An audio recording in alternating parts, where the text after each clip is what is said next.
जम्मू कश्मीर तथा लद्दाख उच्च न्यायालय के मुख्य न्यायाधीश न्यायमूर्ति एन कोटेश्वर सिंह जी, हमारे सलाहकार श्री राजीव राय भटनागर जी, जम्मू कश्मीर के मुख्य सचिव श्री अटल डुल्लू जी, जम्मू कश्मीर के पुलिस महानिदेशक श्री रश्मि रंजन स्वाइन जी, सभागार में उपस्थित सभी कुलपति महोदय, सिविल और पुलिस एडमिनिस्ट्रेशन के सभी सम्मानित अधिकारी, लॉ फ्रेटर्निटी से जुड़े हुए सभी महानुभाव, सिविल सोसाइटी के साथियों, सभी डिस्ट्रिक्ट्स और थानों से वर्चुअल माध्यम से जुड़े हुए अधिकारी, पुलिसकर्मी, देवियों, सज्जनों और मित्रों, 1 जुलाई 2024 भारत के इतिहास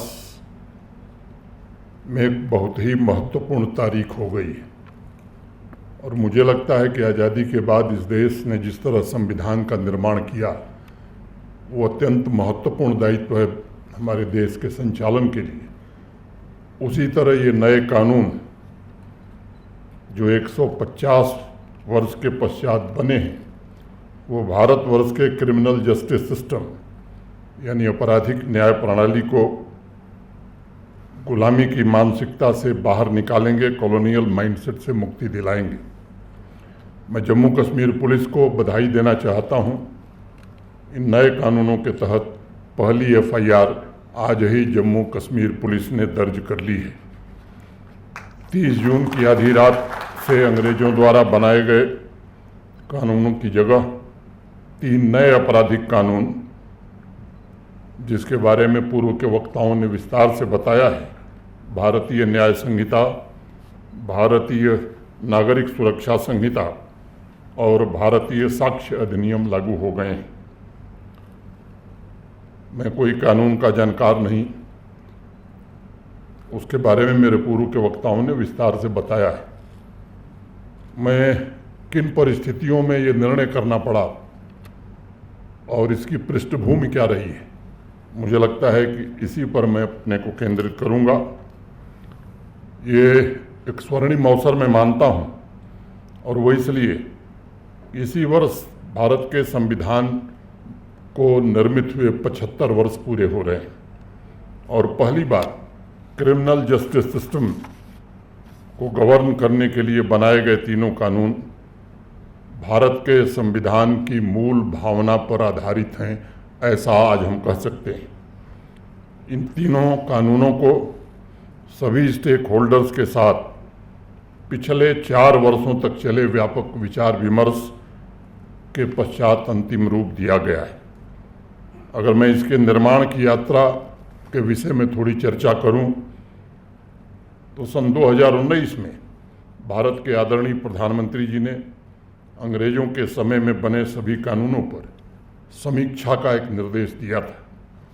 उसके पश्चात अगस्त 2019 में सभी राज्यों, संघ राज्य क्षेत्रों, माननीय सर्वोच्च न्यायालय, माननीय उच्च न्यायालय, न्यायिक academy, law university, parliament members, विधायक, सिविल सोसाइटी तथा जनता से सुझाव मांगे गए।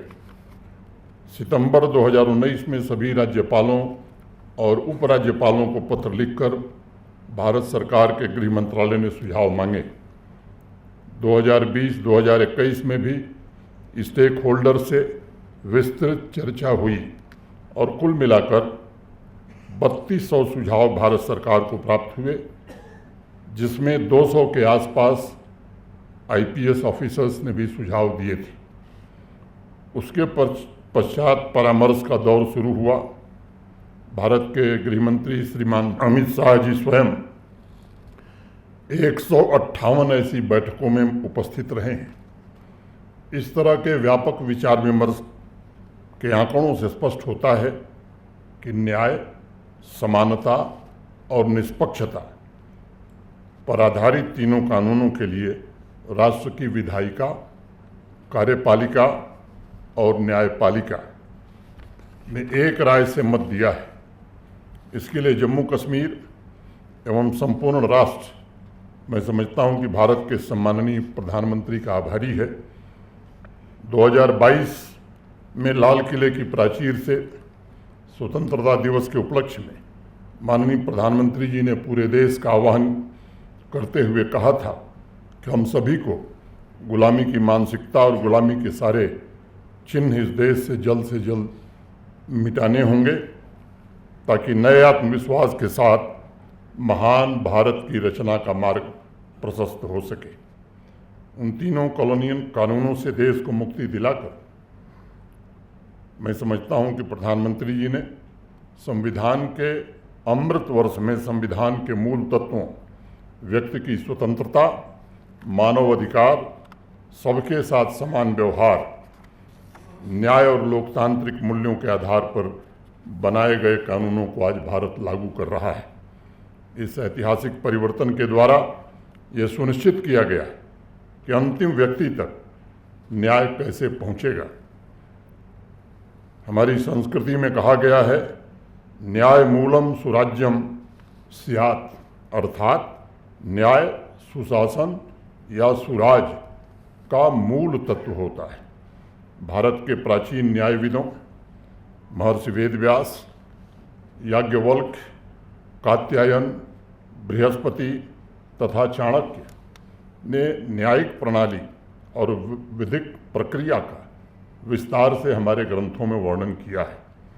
न्यायिक प्रणाली पर प्राचीन विद्वानों के दर्शन का जो निचोड़ है और वो है न्याय और नागरिकों के अधिकारों की रक्षा किसी भी शासन में ये सर्वोपरि होनी चाहिए।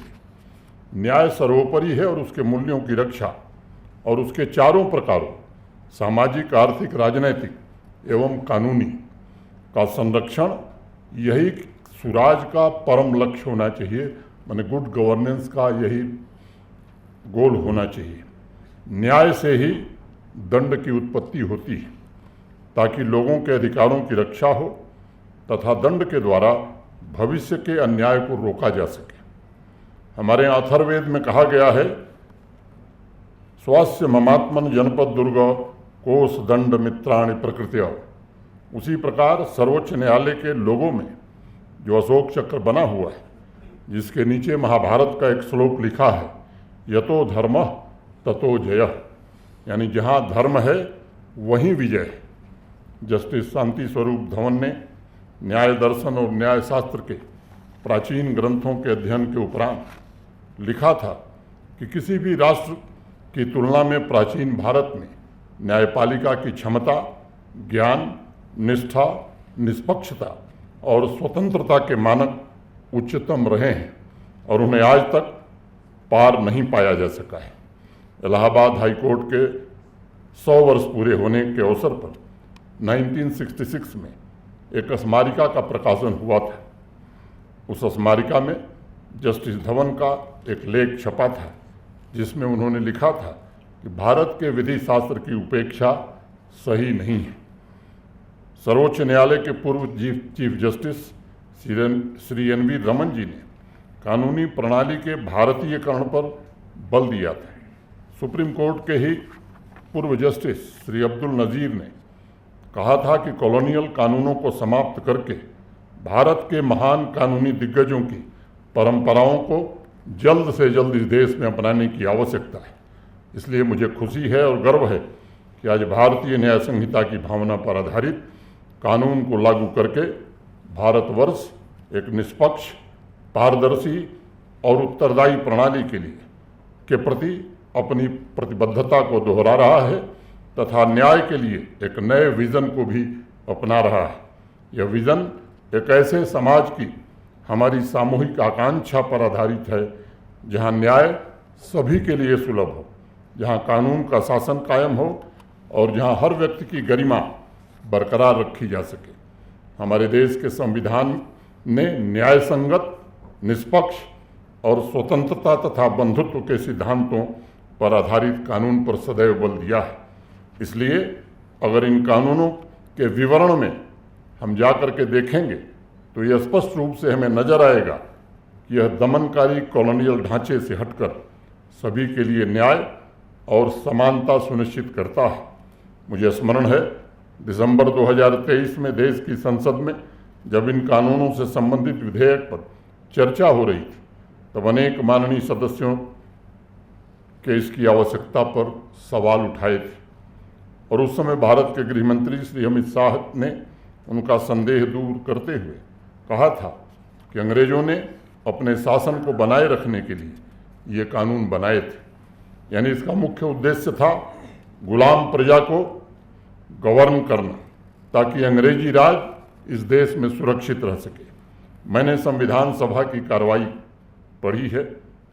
3 जून 1949 को जब राष्ट्र के नीति निर्माता संविधान सभा में राष्ट्र के उज्जवल भविष्य के लिए संविधान पर चर्चा कर रहे थे तब एक सदस्य पंडित ठाकुरदास भार्गव ने कहा था कि जब हम इस देश के लिए एक नवीन संविधान का निर्माण कर रहे हैं तब हम ऐसी व्यवस्था हमें करनी चाहिए जिससे आम लोगों के प्रति सभी मामलों में न्याय हो सके। एक दूसरे सदस्य प्रोफेसर सिब्बनलाल शर्मा ने कहा था कि वर्तमान न्याय प्रणाली यानी जो अंग्रेजों ने बनाई थी उसे तुरंत बदल दिया जाना चाहिए और उसके स्थान पर एक ऐसी न्याय प्रणाली स्थापित करनी चाहिए जिससे लोगों को न्याय प्राप्त हो सके।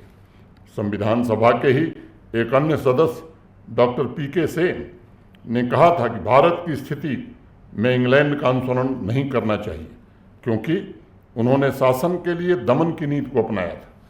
लेकिन ये सच है कि उस बदलाव की प्रक्रिया में काफ़ी देर हुई। 7 दशक पश्चात आखिरकार क्रिमिनल जस्टिस सिस्टम को गवर्न करने वाले कानूनों में हमारे संविधान की भावना का समावेश हो सका और हम सब इसके गवाह बन सके, ये हम सब का सौभाग्य है। भारतीय न्याय संहिता ने आज 1860 के आईपीसी को रिप्लेस किया है। इसका फोकस, जैसा स्वाइन साहब ने बताया, रेस्टोरेटिव जस्टिस और विक्टिम के अधिकारों पर केंद्रित है। यह कानून केवल दंड पर फोकस न करके पुनर्वास और समाज में पुनः एकीकरण पर ध्यान केंद्रित करता है। मैं ये बताना चाहूँगा कि इसका उद्देश्य अपराध के मूल कारणों को एड्रेस करना है और अपराधियों को सुधार करने और समाज में सकारात्मक योगदान देने का अवसर भी प्रदान करने का है। इसी प्रकार भारतीय नागरिक सुरक्षा संहिता ने अब क्रिमिनल प्रोसीजर कोड ऑफ 1973 को अब रिप्लेस किया है जिससे त्वरित एवं निष्पक्ष ट्रायल सुनिश्चित किया जा सकेगा। इस नए कानून के माध्यम से ऐसे मेजर्स इंट्रोड्यूस किए गए हैं ताकि जस्टिस डिलीवरी सिस्टम में देरी समाप्त हो सके। Justice is not only done but seen to be done on time. भारतीय नागरिक सुरक्षा संहिता पब्लिक सेफ्टी सुनिश्चित करते हुए अभियुक्तों के अधिकारों की सुरक्षा पर भी बल देता है। तीसरे और अत्यंत ही महत्वपूर्ण कानून भारतीय साक्ष्य अधिनियम ने इंडियन एविडेंस एक्ट ऑफ 1872 को रिप्लेस किया है तथा एविडेंस कलेक्शन और न्याय प्रक्रिया में उसके उपयोग को कैसे आधुनिक बनाया जाए, इस कानून के माध्यम से मॉडर्न टेक्नोलॉजी के उपयोग पर विशेष रूप से बल दिया गया है जिससे एविडेंस की एक्यूरेसी और इंटीग्रिटी दोनों सुनिश्चित की जा सकेगी। न्यायिक प्रणाली की विश्वसनीयता को मजबूत बनाने के लिए इस कानून के द्वारा डिजिटल डॉक्यूमेंटेशन और फॉरेंसिक के महत्वपूर्ण टूल्स का ज़्यादा से ज़्यादा इस्तेमाल हो, इसकी व्यवस्था की गई है। व्यक्तिगत स्वतंत्रता और मानवाधिकारों पर आधारित ये तीनों कानून अधिक मानवीय और न्यायपूर्ण व्यवस्था में आदर्श बदलाव को दर्शाते हैं। मित्रों, 150 वर्षों से चले आ रहे कानूनों में जिस प्रकार रिफॉर्म करके गुलामी के चिन्हों को मिटाया गया है और समाज के कमज़ोर वर्गों की रक्षा की व्यवस्था की गई है, वह मैं समझता हूँ कि भारत के प्रधानमंत्री जी की सभी के लिए न्याय की प्रतिबद्धता का एक जीवंत प्रमाण है। यह तीनों कानून हमारी सांस्कृतिक और ऐतिहासिक जड़ों को सशक्त बनाते हुए आधुनिक समय के साथ आगे बढ़ने और भविष्य की चुनौतियों से प्रभावी तरीके से निपटने की हमारी प्रतिबद्धता को भी दर्शाता है। ये सच है कि अंग्रेजों ने जब कानून बनाया था तो वह दंड केंद्रित था, न कि वह न्याय केंद्रित था। ये तीनों कानून दंड केंद्रित न होकर न्याय केंद्रित हैं और विक्टिम के अधिकारों की सुरक्षा और मानवीय गरिमा को भी सुनिश्चित करते हैं। मैं एक और महत्वपूर्ण तथ्य की ओर आप सबका ध्यान आकृष्ट करना चाहूँगा। आज़ादी के पश्चात पहली बार क्रिमिनल जस्टिस सिस्टम में आतंकवाद की व्याख्या करने का काम भारतीय न्याय संहिता कानून ने किया है, जिसका जिक्र अभी स्वाइन साहब ने किया था।